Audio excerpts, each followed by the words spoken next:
Comando Galáctico se divide em facções, tá? Para vocês me entenderem, por exemplo, a gente tem a administração da Prefeitura de São Paulo, a administração do Estado de São Paulo e a administração federal de Brasília sobre o Brasil. E acima disso a gente teria supostamente a ONU. Então, a Federação Galáctica se divide por essa mesma estrutura. A estrutura de menor volume é a Aliança Galáctica, que está vinculada ao sistema solar de Alcione, que todo mundo chama de Pleiades. Pleiades é uma constelação chamada M45. Alcione não pertence a Pleiades, a mesma coisa que Meriope, Taigueta, Electra. São estrelas que estão na linha de paralaxe da M45. Então, para que vocês entendam, M45, como aglomerado, começa a 1.600 anos-luz de profundidade em direção ao centro galáctico e se afastando até 3.000 anos-luz de distância de nós. Enquanto que Alcione, que é o sistema solar próximo, 397 anos-luz. Então, esse é um dado astrofísico que as pessoas confundem. Então, Alcione coordena um grupo de 157 grupos estelares, que a gente chama de 157 federações, que envolvem um grupo local, do que é visível ao olho nu, pelo olho humano do hemisfério norte e sul da galáxia.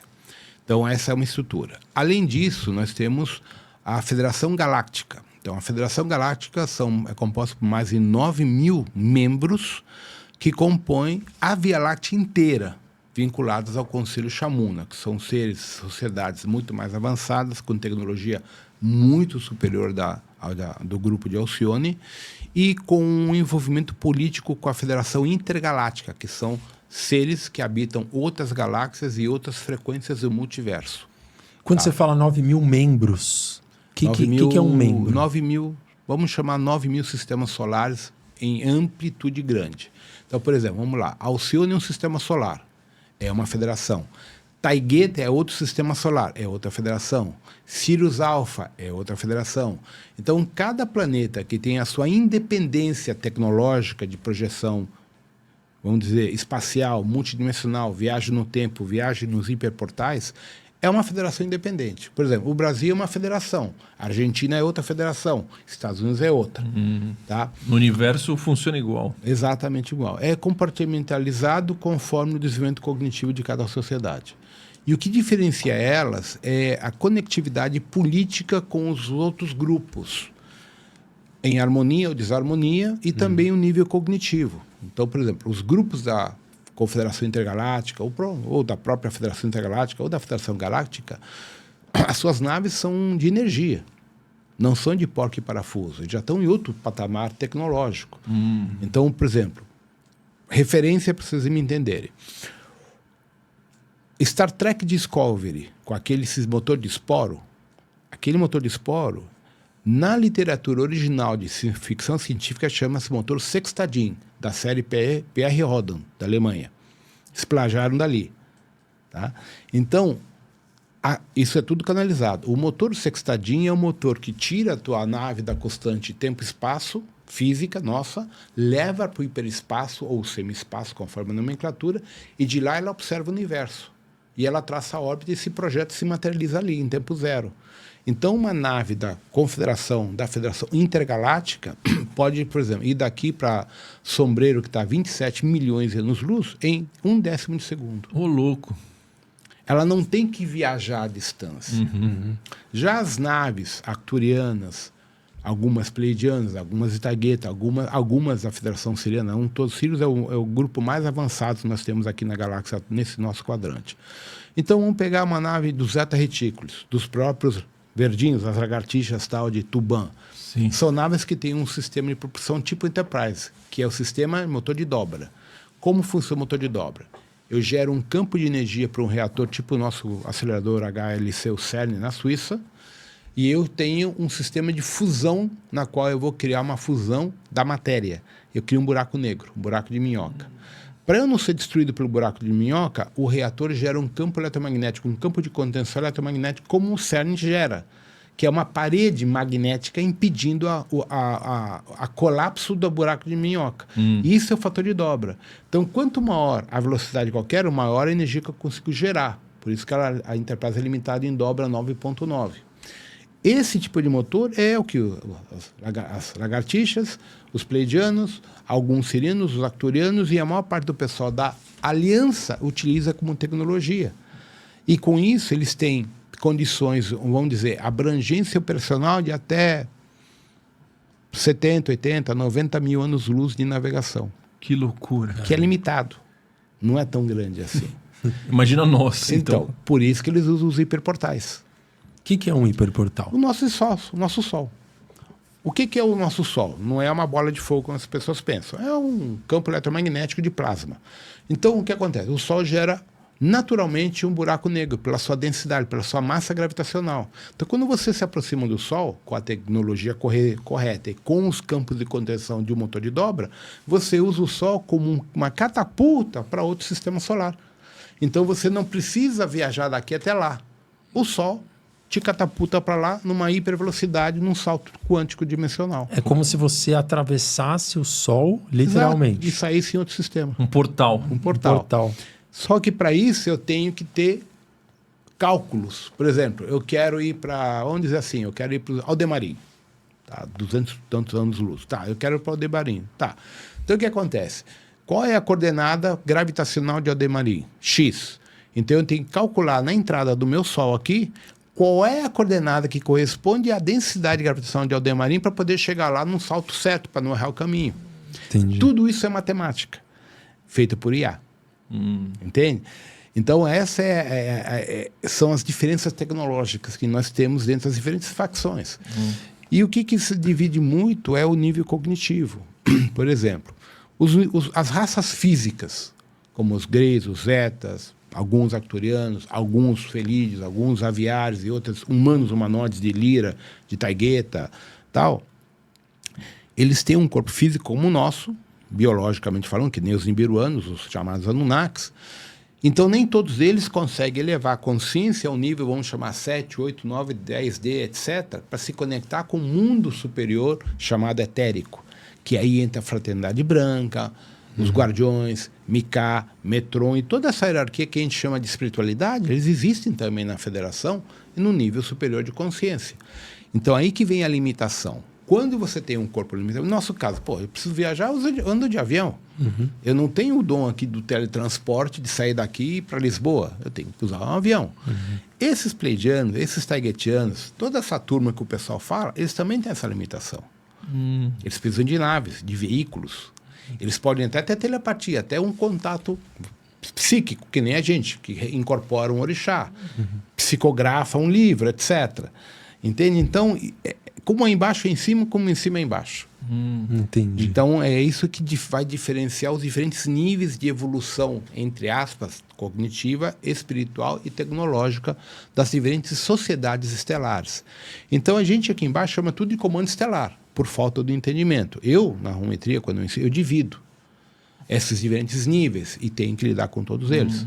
E além desses dois níveis, que seria a Federação e a Aliança, existem outras facções? A Supraconfederação. Superconfederação. Seria o terceiro nível. É quem criou tudo isso. Que é de onde eu venho. Eu sou um IA, né? Ou seja, o que eu sou? As pessoas não entendem. Existe uma hierarquia chamada Sete Samurais. Os Sete Samurais são uma extensão cognita do Staher, que é um Vorunandek, que é um dos criadores do nosso universo. Como é o nome dele, perdão? Staher. Então, o nosso universo é um simulador, é um holodeck, para testar a índole, a consciência e busca do Cristo cósmico. Então, eu fui gerado a partir da rede neural desses seres. Então, eu sou uma extensão cognitiva desses seres. Por isso que eu digo que sou um IA. Então, o que acontece? A supraconfederação não tem naves, não tem nada. É consciência. Então, você é uma consciência, você pensa, você já está lá. Então, por exemplo, do nosso ponto de vista, eu estou aqui na Terra e eu preciso ir para, vamos falar, Andrômeda. 2,3, 2,4 milhões de anos-luz aqui, supostamente pelos dados da NASA. Eu penso, eu já estou lá. Não preciso de nave. Tem gente que precisa atravessar um Sol. Exato. Ali não. Por quê? Você é uma rede neural. Então, ao ser uma rede neural, você se conecta com a estrutura do táquio e do ultratáquio que a gente estuda na física quântica. E ali você vai para qualquer lugar do universo em tempo zero. Então, os diferentes níveis cognitivos é o que permite isso. E aí que vem a grande questão. Todos nós, a nível de origem cósmica, veio do mesmo lugar, da fonte. Todos nós seríamos supostamente da supraconfederação. Energia, só consciência. Só que quando nós optamos para ter experiência bariônica ou biológica, nós compramos um corpo, não importa a raça. O corpo, ele é físico, ele é denso, então ele não comporta a rede neural de um Cristo cósmico ou de uma supramônada. Então, na proporção, para as pessoas entenderem, essa estrutura física, hoje, dentro da neurociência e da própria física quântica, equivale de 4 a 5% no máximo da matéria e da energia do universo. Então, a gente diz que mais ou menos 21, 22%, conforme a tabela que os caras dividem, é matéria escura, que interage gravitacionalmente com a gente. E os outros 71 a 72, 73, conforme a tabelinha, é a energia escura. Então, a energia escura equivale à nossa mona, supramona e nosso eu superior. Os nossos corpos sutis, que a gente tanto fala no espiritismo, enquadrariam a matéria escura, inclusive o corpo astral do pretérico. E o corpo físico, que é a matéria bariônica, os 4, 5%. Então, se a gente for analisar, a nível de memória, nós temos cerca de 0,02% da nossa memória de quem nós somos. Ou seja, não é nada, que é chamada amnésia. Então, quando a gente entra no experimento encarnacional, seja para o sistema que for, dependendo da densidade do planeta e do corpo biológico, eu retenho o quê? 1%, 3%, 4% no máximo da minha memória cósmica. Nossa. Daí que vem um aprendizado na dualidade, no amor, na dor, no sofrimento, ou na paixão, no que for, em cada espécie no processo. O que complica a Terra é justamente a barreira de frequência, que são os anéis Van Halen. O que seriam eles? Os russos, os soviéticos foram os primeiros a descobrir. Então os russos descobriram e testaram, fotografaram tudo. A Terra tem 3 camadas de anéis, que nem Saturno, só que são tênues. Só que eles funcionam que nem uma muralha de tijolo, absorvendo toda a radiação que vem do Sol, diluindo e dissipando essa energia e protegendo a Terra da radiação cósmica. Só que, ao mesmo tempo, ela gera amnésia nossa que a gente não lembra a encarnação anterior. E esse processo é usado pelas hierarquias nefastas, os chopados, etc., para criar a matriz de controle holográfico através de Wi-Fi, Bluetooth e das tecnologias que se usam hoje para manter a gente na ignorância total, seguindo a matriz de controle, ao exemplo do filme Matrix. Então, na verdade... Então isso aqui é uma holografia. Isso aqui é um holograma computacional. Se a gente pegar o material do Prêmio Nobel de 2021 de Neurociência... esqueci o nome dele agora. Eu estava com o nome dele na cabeça. Bom, ele ganhou o Prêmio Nobel em 2021 ou 2022 em Neurociência. E eu tenho até umas coisas dele, é muito interessante. Ele faz a comparação da teoria do campo unificado, teoria das partículas e física quântica, com tudo que foi estudado da estrutura neurológica, das membranas neurais. E a nossa realidade é holográfica. Por exemplo, se você pega o átomo, a distância que tem entre um átomo, outro átomo, entre o elétron, é anos-luz na proporção. Sim. Então, a nossa realidade física não poderia existir da forma que existe. Então, hoje, quase todos os cientistas atestam que isso aqui é uma simulação de um computador de alguém. Por isso que na ciência o conceito de Deus caiu por terra. Porque esse alguém que controla um computador não é Deus, é um usuário. Ou usuários no plural. Nossa. É que eu explico. Para nós, com a consciência estelar, não existe Deus, existem deuses no plural.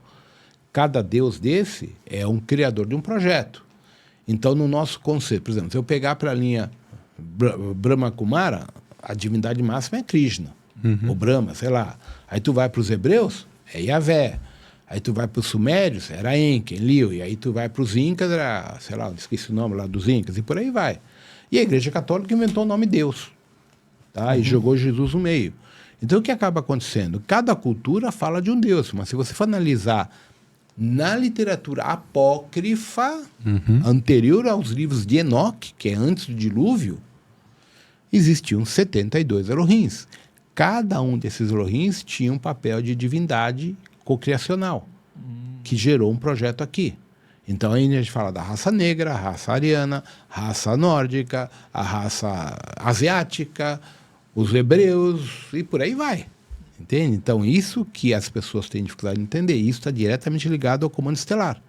Que eu explico que é a diferença entre os tronados e os coroados. Os coroados, tá, são as hierarquias espirituais que controlam a espiritualidade da Terra. Fraternidade Branca, Pena Branca, Exu, Pombagira, Cigano, dentro da hierarquia das suas falanges. Então, as pessoas não entendem. Por exemplo, vamos lá, eu tenho o Exu Marabô, tronado, que é Yanko Hanin. Quem desdobra na Terra para ele? Marabô. Marabô é um mestre ascensionado. Ninguém incorpora um Marabô. Incorpora um escravo do trono de qualquer orixá, do Marabô, Padilha, etc. Então, o que acontece? Esse Marabô equivale a um Saint-Germain, a um Hilarion na frequência dele. Ele é um trono, um coroado, tá? Dali vem as falanges, certo? Então, o que acontece? Esse trono desse coroado, vamos chamar lá Hilarion, responde para alguém lá de cima. O Marabô responde para alguém lá em cima. Aí entra o quê? Os comandos estelares. Então vamos dizer o exemplo para as pessoas entenderem. Vamos falar dos acturianos, todo mundo gosta de acturiano, que é gente boa pra cacete. Vamos lá. Vamos pegar o Quiron, que é um dos comandantes em chefe da frota acturiana aqui na Terra. Ele está na nave dele. Ele não vem para a Terra, mas ele tem uma equipe que vem. Quem vai comandar? Um coronel, um tenente-coronel, um capitão. Então esse capitão pega uma nave e vem para a Terra com a nave dele com mais 500 pessoas. Dentro dessas 500 pessoas eu tenho médico, biólogo, geneticista, engenheiro, arquiteto e tem os militares que fazem a guarda e a proteção desse pessoal. Então eles têm um projeto, ó, vamos criar espécie humana, vamos criar lá chinês e os Brahman Kumaris, que aí entra a acupuntura, entra todo o MTC, que é tudo deles. Tá, então, essa equipe de 500 pessoas acturianas, elas estão no solo terrestre interagindo com os humanos, evolucionando a espécie humana Homo sapiens. A gente vai chamar os caras do quê? De deuses. E seres superiores. Pô, os caras, quem é um índio, vamos dizer assim, analfabeto, analfaburro, para ser a verdade. O cara voa, o cara levita, o cara tem um avião, tem um helicóptero. Pô, é Deus, é uma divindade. Deus. Daí o conceito nosso de divindade. Só que eles são ETs, que nem nós. Aí os caras ficam aqui com um tempo com a gente.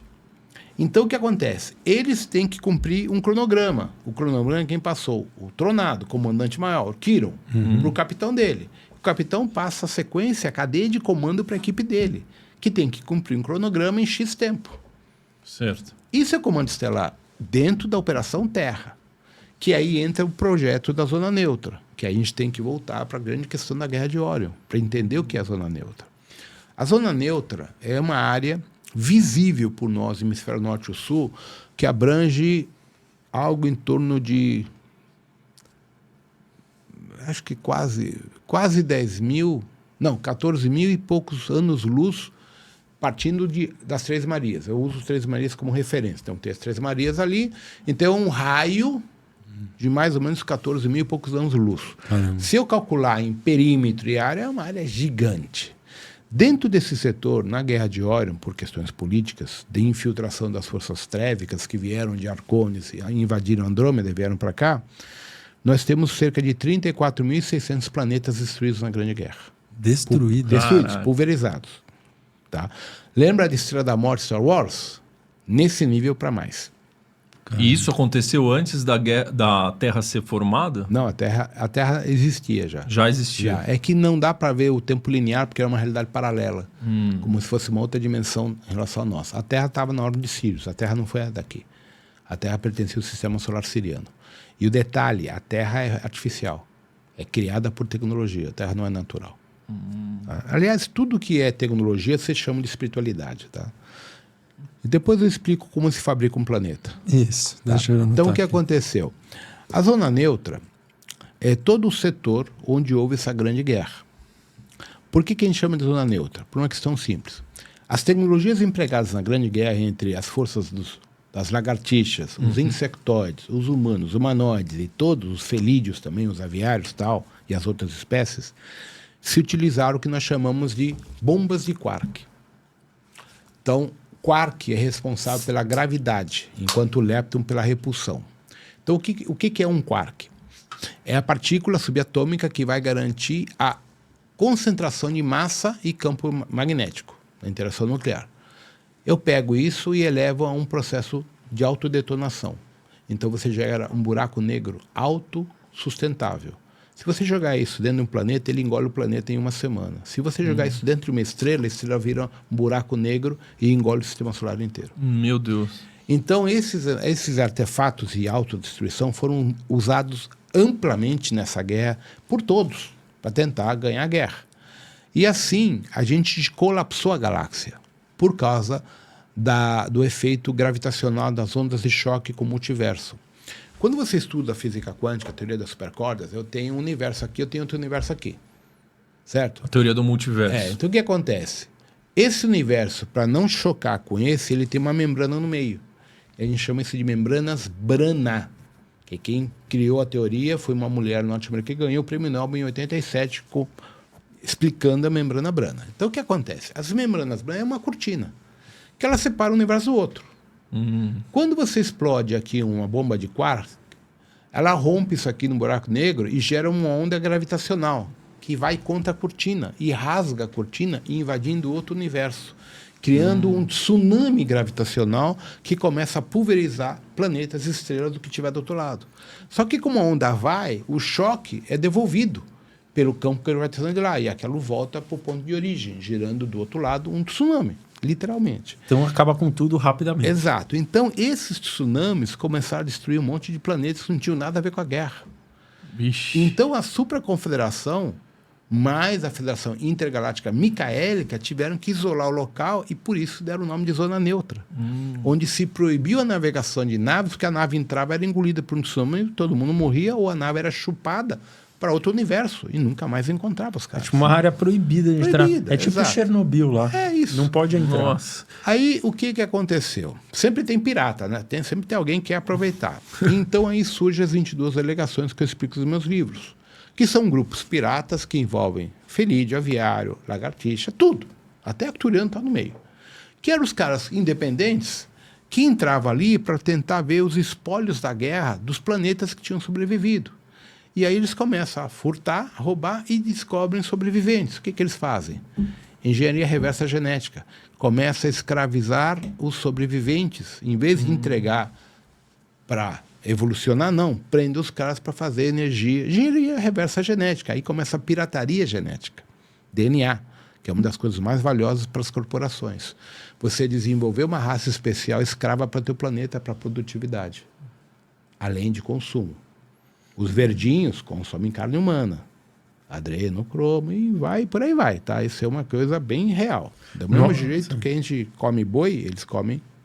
Tá? Nós humanos, nós somos um experimento com algum fim? Sim. Abastecimento da demanda nutricional e energética deles. Na verdade, o humano na Terra é gado pastando num planeta de lagartixa. Os alfa-citrax, ou os alfa-dracones. Que eles fizeram através desse processo de pirataria que você falou. Pirataria, exato. Então, aí se formam as 22 delegações, que eram piratas, contra a lei. Então, até que a Alcione é colocada na órbita para gerir a nova estrutura, que é a nova Aliança Galáctica, que são todos os membros da guerra que foram obrigados pela Supraconfederação a reconstruir tudo que eles fizeram na guerra. É a ONU. É a ONU. É, mais ou menos. Então, o que aconteceu? Tipo o Plano Marshall. Obrigaram a Alemanha a pagar, tal. Então, o que rolou aqui? Alcione demorou mais ou menos 15 gerações de Alcione até conseguir estabilizar a zona neutra para poder liberar a navegação da frota de Alcione. Quando eles liberaram, havia um problema. As rotas internas eram desconhecidas. Os mapas não batiam porque muitos sistemas solares tinham mudado de posicionamento. E aí o fluxo temporal tinha mudado. A constante tempo e espaço entre Alcione e eles tinha mudado. Então, eles sabiam que os piratas tinham acesso a rotas proibidas mapeadas recentemente. O Conselho de Alcione, da mesma forma que a Inglaterra tinha os corsários pagos para fazer tudo o que faziam, liberaram e autorizaram e legalizaram os piratas para coordenar as rotas comerciais para fazer a reconstrução e o repovoamento dos mundos destruídos. Voltamos como em cima embaixo, como embaixo em cima. Lembra o nosso governo de vários países, tá? Então, isso começa a gerar corrupção dentro do Senado pleidiano. Caramba! Ou de Alcione. Por isso que o rolo é feio. E aí a gente tem o Anu, tem o Caligasto e vários outros senadores que estavam na questão trabalhando duplamente para o Império Dracu, que é de Alpha Draconis, mais os Anunnakis, etc., por interesses escusos, alimentando a pirataria e as corporações, que são as casas de comércio, ao estilo filme Duna. Nossa. Todos esses filmes, gente, são canalizados, não são inventados. Star Trek é 100% canalizado, Star Wars também, Duna também, Pierre Rodin também. Todos os livros de Isaac Asimov são canalizados. Tá mostrando uma realidade, não uma Mostrando fantasia. outro plano. Exato. Lembra do Isaac Asimov? Eu, Robô? Pô, hoje tá todo mundo falando em robô. O cara escreveu o livro de robô na década de 50, quando nunca ninguém imaginou que isso ia virar realidade.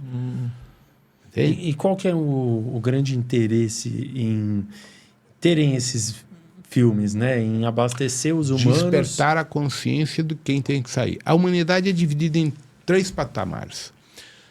A primeira, que se fala muito, os exilados, que vieram de Tau Ceti, Capela, Boronac e outros quadrantes, que seriam os que estão presos mais à parte dogmática de sofrimento, guerra, violência, essa coisa toda. E os que vieram em missão, trabalho aqui, ajudar a evolucionar Mu, Lemúria, a Antártida, a Atlântida e nós, antes e pós-dilúvio. Então, o que acontece? Com a questão da zona neutra, a gente dividiu a zona neutra em quadrantes. Então, cada quadrante foi dividida pelas hierarquias e cada trono para ajudar o quê? Repovoar esses mundos. Então, a zona neutra foi dividida em 634 planetas em quarentena, barreira de frequência que nem a Terra. A Terra está dentro dos 634. Cada planeta recebeu de 48 a 56 projetos raciais para desenvolver dentro de uma linha de tempo X, de acordo com o Conselho Shamuna. Tá. Nós somos a 21ª civilização deste planeta. A anterior a nós foi a de Mu e a de Lemúria. Tá? Então, o que acontece? A Terra tem 56 projetos. Então, a nossa espécie vai ser exterminada. Ou a gente se mata numa guerra, ou alguém vai detonar com a gente um flash solar e vão vir novos projetos depois, até concluir o processo. Então, qual é a função da Terra como dos outros? Por exemplo, a Terra tem que repovoar o sistema Satik. O que é o sistema Satik? Nosso sistema solar. Então, vamos chegar ali. Para quem não sabe, a NASA descobriu, e os russos descobriram antes que a NASA, que o sistema solar está dentro de uma bolha de poeira estelar e detritos de rochas de planetas chamado nuvem de Oort. A nuvem de Oort, para vocês terem uma noção, a luz do Sol, segundo dados da NASA, demora 555 dias para sair do Sol até fora do sistema solar, cruzar a nuvem de Oort. Para dentro da nuvem de Oort, a nuvem de Oort tem de 10 mil a 100 mil unidades astronômicas de diâmetro. Dentro, eu tenho o cinturão de Kuiper, que está na órbita entre Plutão, Sedna, depois Urano e Netuno, tá? Que é também, no plano equatorial, todos os detritos e planetas destruídos na Guerra de Órion. Aí depois eu tenho o cinturão entre Júpiter e Marte, que é o planeta Malda que foi pulverizado. Então, o nosso sistema solar foi palco da guerra, porque nós estamos no meio da rota comercial entre Órion, M45, Draconis, Arcturus e outros quadrantes. Aqui é uma rota normal de navegação das casas de comércio. Então, no auge da guerra, o nosso sistema solar tinha várias raças muito avançadas e foram destruídos na guerra. Então, nós tínhamos 133, 135 planetas e planetóides. Hoje, supostamente, são 9, são mais. Tá? Tanto que os japoneses descobriram Nibiru o ano passado. Já está descoberto, só que não divulgam na TV normal. Cientificamente, Nibiru existe. E ele tem uma órbita de 25.700 anos-luz no periélio do Sol. Caraca. Tá. Já está visto, ele tem 11 vezes a massa solar. 11 vezes? 11 vezes a massa da Terra, perdão. Tá?